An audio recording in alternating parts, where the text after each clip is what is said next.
at the International University of East Africa, and we are specifically at Didi's World, and there is a very important program that is taking place, and that's the Tonkwatako, and it's part of Share Joy.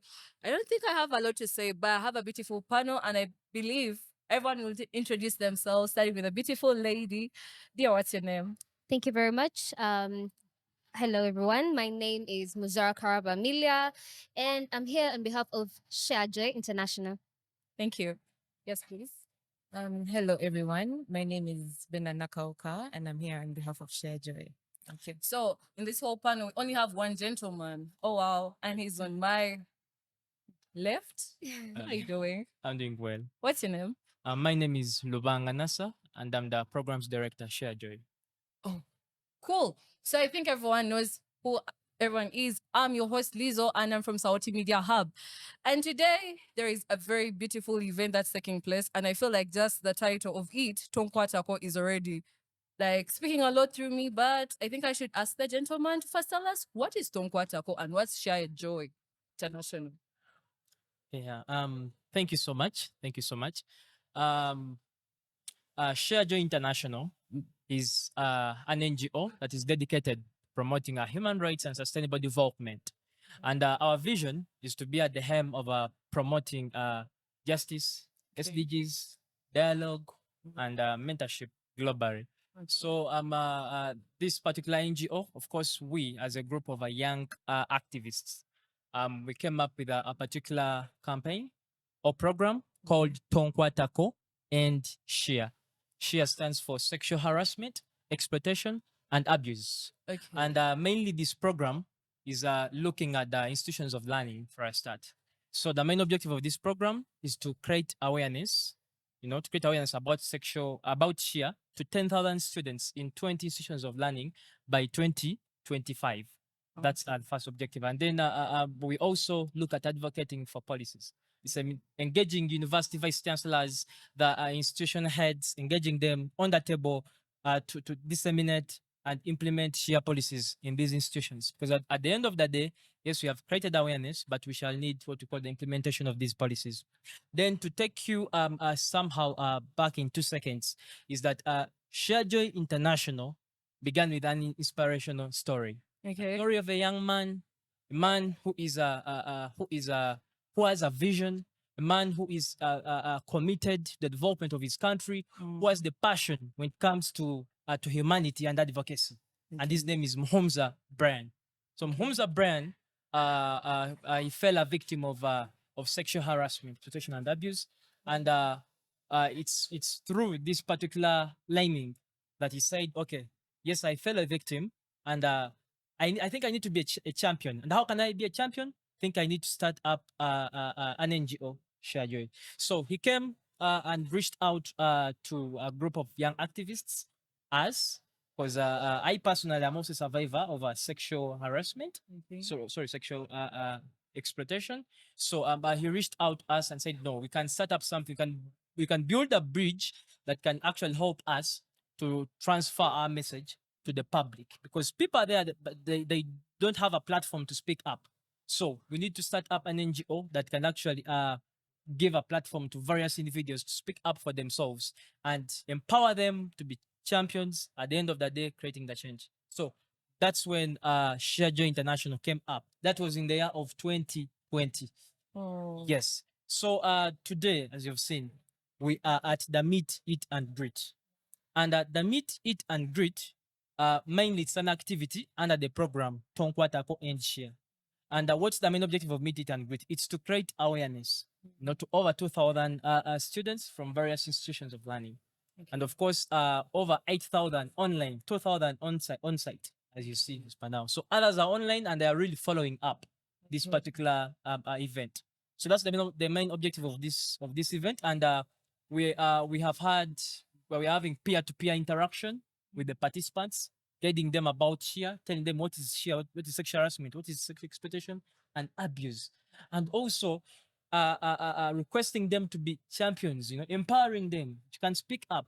Don't be a bystander, So like that. And the Meet, Eat and Greet is not the only activity we have been having. We have also been having some symposiums in various institutions. And our first symposium was at UCU. You know, because the Tonkwatako and Share campaign was launched on 8th March, Women's Day, at Okay. Uganda Christian University. Okay. Yes. And that was our first launch and also our first symposium. Okay. Yes. I think Thank NASA has exposed everything to us, and I feel like now we know what Tonkwatako is all about, and we know what Share Joy is all about. But on my, we always have that question that is always, why Share Joy? And that question is going to go to the lady on my room. Why are you part of Share Joy? Why not you in? Why not somewhere else? Why Share Joy International? Well, why Share Joy? Mm-hmm. I'm part of Share Joy because I feel that people really need some impact. Yet. So basically, yeah, especially the Tonkwatako project, which I really relate with because I've been a victim of sexual harassment. And I really feel like I shouldn't be there comfortable seeing other people being harassed when I need to do something about it. And that is why I'm in Share Joy. That's the reason for Share Joy. I feel like this Tonkwatako campaign is a very big stand, but then I feel what Share Joy International is trying to spread out to the nation is very paramount, and I feel like it should be taken to schools. But I want to get your point of view, Amelia, on what steps are you taking? What have you guys achieved? What have you done? What can Share Joy International share to the world out there? What can you tell those institutions? Maybe they're refusing you, eh?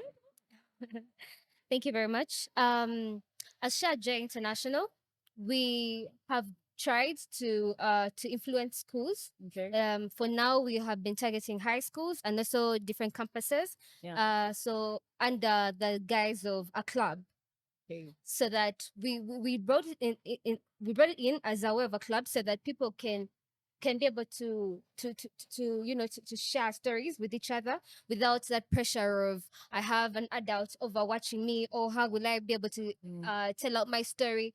So we decided to bring it out in that way to make it a peer to peer kind of approach, because it's more effective than an adult to a minor. Yeah. Yes. So for now, we have been able to establish ourselves in Mengo SS and also Uganda Christian University.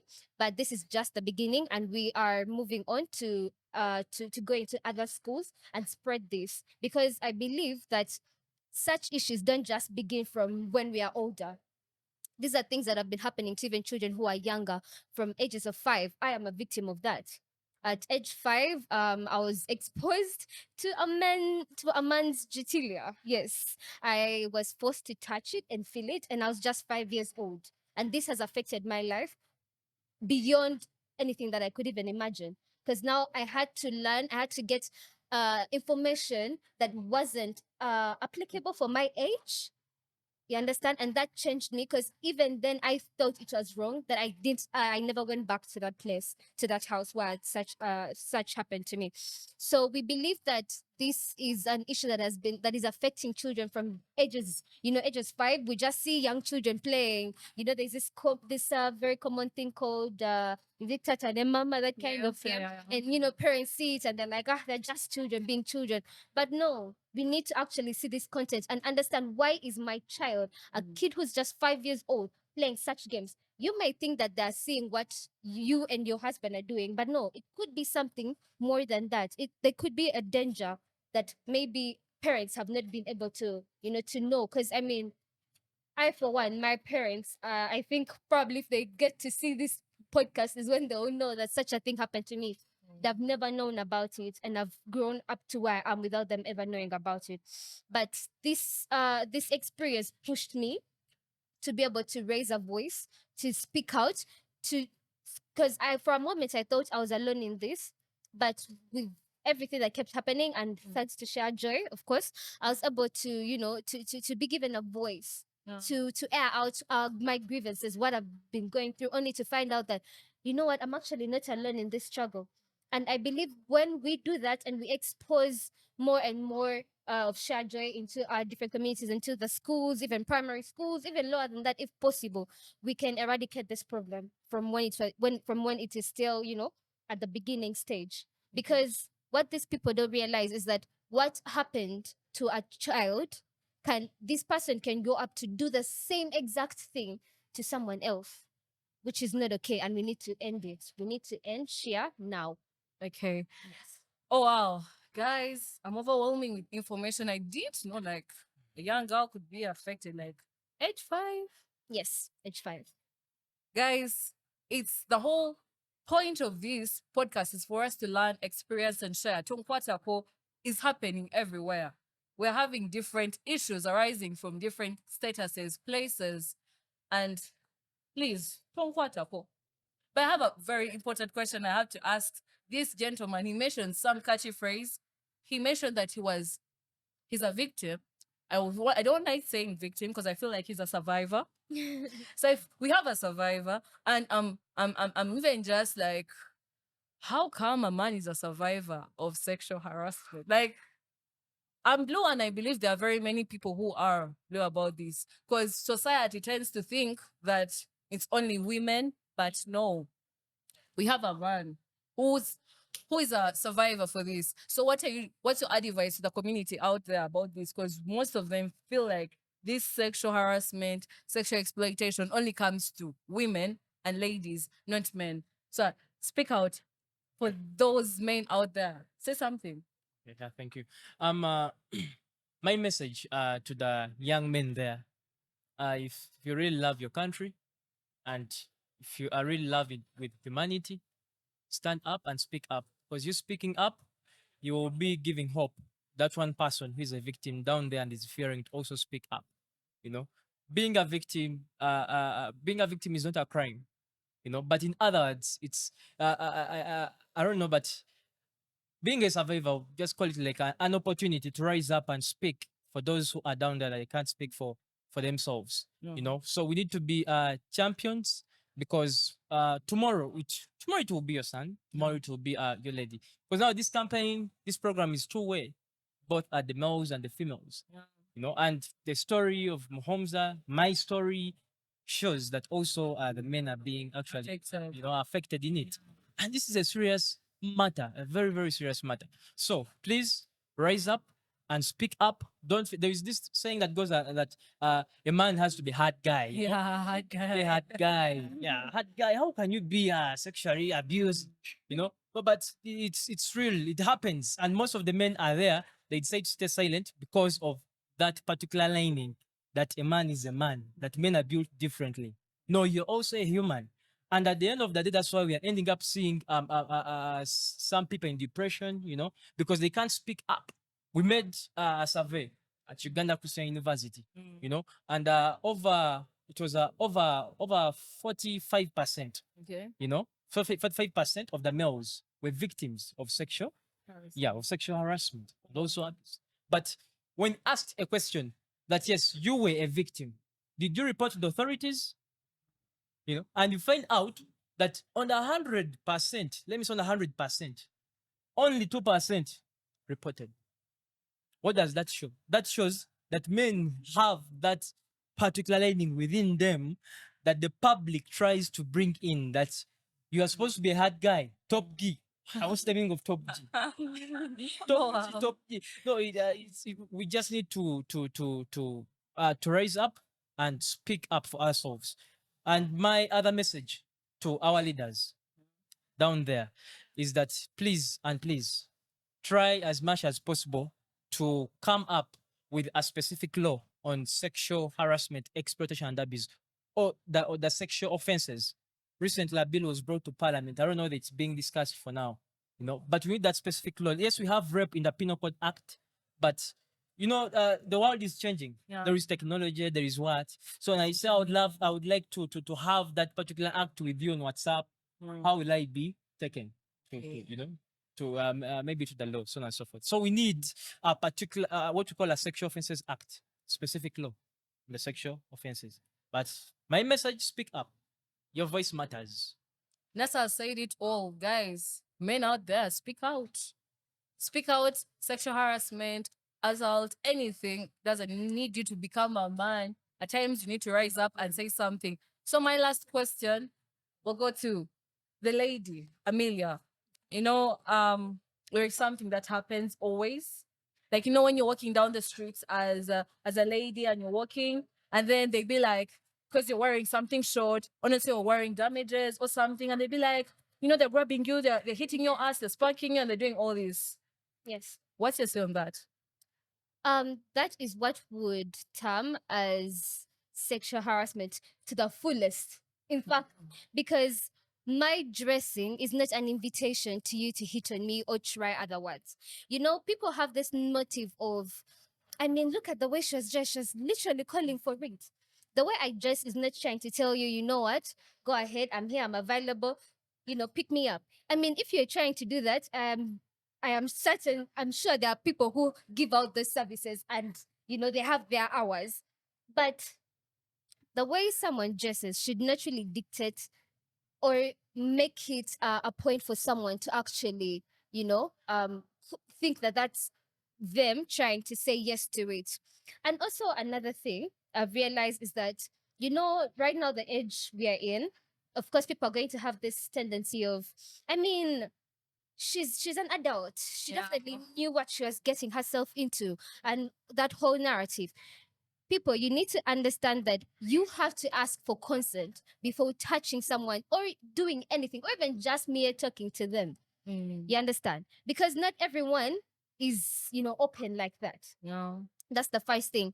And the second thing is, oh yeah, back to the whole dressing thing. How is it that when men walk around in vests and, you know, it's okay, and you know there is no one coming after them, but then when a lady is dressed like that, just even just a bit of skin, you are indulged. You know, when we're young, when we're in high school, there was this thing where they used to make us to pull up our stockings, and the argument was our legs are being exposed and girls' legs are not supposed to be exposed because you're trying to tempt the other gender. Honestly, Oh, help me understand how my legs, the same legs that a man has, the same legs that a child has, is an invitation for you to sexually harass me. Oh. I really don't find, I'm not trying to advocate for people to be indecent, because we come from a God-fearing country, but certain things are a bit too much. Honestly, we need to ease down on that. That shouldn't, when something bad happens to a woman, the first thing they're going to ask is, how was she dressed? Sure. But I mean, how does dress that mean? Oh, so what? Am I supposed to? NASA, I Really? think NASA is like, no, there is something wrong. NASA? I think, I think, yes, a woman dressing the way she wants, it's not that you should actually sexually harass her, but this is it. We should all, in Uganda, they call it okwebereramu. Okay? Sure. We should all be in for ourselves. So, if you are a lady, please try to at least dress somehow decent in the Okay, public. fine. Because you don't know the type of people that you're passing. Yes, we are spreading this message, but there are some people who day by day, you know, you tell him something today, tomorrow he's doing the same thing. Yeah. So help us, ladies, help us let us help ourselves. So we should work hand in hand. Hand in hand. A minute. Actually, I agree Okay, with you. fine. We get that point. But if the camera could close up on me, am I indecently dressed? You're just decent. I'm just Decent. decently. Do you know all the snares and whistling and all these things are first while I was coming here? Just because of my face? Or you also want us to start covering our Okay, faces as now imagine well? just because of your face you had that. Now how about when you dressed that, No, it's because that's the only skirting? reason why they didn't go forward with it was because it was a public area and it was during day. Mm. But if someone has the guts to do that, imagine if I'm walking down in the night, what is going to happen to me? I feel like her discussion still comes in because at times when you're too pretty, like she said, her face, they'd be like, Mulonji, or you're like, they Yeah, it's throw those, very, and those they things. think that's be not like, I can't assault, have- but that is assault. That is assault, and we need to change the way we look at things. We need to change the way we address women. We need to, not only women, even men. But I hope we are. So We need to change our narrative of things. society should know the difference between an assault and a compliment. Yes, yes. Please, guys, I think we should use Mr. Google at some point. A compliment and an assault are different. You may tell someone, you're looking beautiful. That's a compliment. Yes. But then me come and say, "Gwe, kana gwe." Sexy yange. It's like, no. Oh, I think Tonkwatako is like the best campaign in town. And I feel like it crosses to every section and every gender. Yes. He has his own assholes that he sees. Maybe he's walking down the streets and they're like, yeah, that's my Niger man because he has a beard, you know? Right? Exactly. Yes. And then they make others feel terrible. So, guys, we should get the difference between a compliment and an assault. And I feel like we are time bad. And Yeah. I want my beautiful lady to give a simple advice to every youth out there in regards to Tonkwatako and Share Joy International. Well, first of all, the reason as to why I'm Share Joy, I already mentioned it, that I do not want to see someone go through what I went through. Yeah. Yes, I'm going to give a little background story as to what I went through. I'm a person who really does not let myself, put myself in such situations that really call for inappropriate, Attention. yes. So I don't know, but I was supposed to meet this guy. We were in the process of getting to know each other, and then he told me he asked me out on a date, and then after that he's like, "Oh yeah, I'm sick." Us women were really naive. Like that one. Us women were really naive. So Yeah. I decided to go and check on him, he's sick. So you checked on him and you're like, man, okay, As a good human being, she is. So yeah, I went to check on him, but Mm. if I was not critical enough to actually realize what was going to happen, yeah, I would be raped if I did not realize that. Yeah. I got out of that situation very fast. Yeah. So my advice to the girls out there, actually everyone, is that really we are here advocating for that Tonkwatako campaign, Tonkwatako campaign, Tonkwatako. Yeah. But we are adults, Yeah. and we have enough freedoms, but we should have some control, like Yeah. Nasa said. Yes, we should. I don't know. We should not put ourselves in a situation where such things can happen. You get? Yeah, we should really just, I don't know, be in ourselves. That's Tonkwatako. that's all I can say, really. Lisa? Share now, and that's the hashtag for Tonkwatako. And share now, guys. Lisa, one more thing. Yes. Yeah. Ladies and gentlemen, when either sex says no, it's a no. No matter, even though he or she, even though they're not aggressive with their no, but the no is a no. And people need to understand that and take it in. Not someone to keep saying no and you're still forcing and forcing and forcing. To you, because she has finally let loose, you may think, oh, she also wanted, but She's a simple girl. yeah, but the thing is, she kept saying no. You kept ignoring her no, and you still went on either way. That is still assault, abuse, harassment. I mean, what do you say about this statement that a lady's needs a yes? Try to tell these people. I feel like that's a gentleman's way of wanting to justify their actions. Yeah. Because we both know that no is no and yes is yes. We all went to school and we're all taught the same thing, right? So for you to say, oh, a woman's no is a yes, so what? Her yes is a no then? Doesn't make sense, really. A no is a no. Oh wow. I think this is a debate like we can have for like I don't know, have episodes of this podcast, which is impossible because today we are at Wonderworld Amusement Park for the Tonkwatako campaign. And share now is the hashtag. And I would like NASA to share the different social media platforms as we end this podcast. Yeah, thank you so much. Thank you so much. Before I also share these social media platforms, I would like to thank Amelia, thank Bana. These are young women in advocacy. Yeah. They're inspiring youths. They are empowering young people. So it's really touching. And therefore, I think my fellow men there who have had a message from these ladies, you have heard whatever they have said. So as a man, you are harassing, exploiting a lady or abusing her, doesn't make you a man. And the same goes to a lady. Yeah. Harassment goes with these sexual words, and also asking for sexual advances written for something. Then exploitation goes by going into that sexual act unwillingly. because you have no choice. Yeah. The teacher tells you, you want marks? You want to pass? Let's go. Let's You know go. what to do. Yes. He still is. Uh-huh. I'm joking, not me still. Then abuse, lastly, abuse includes rape.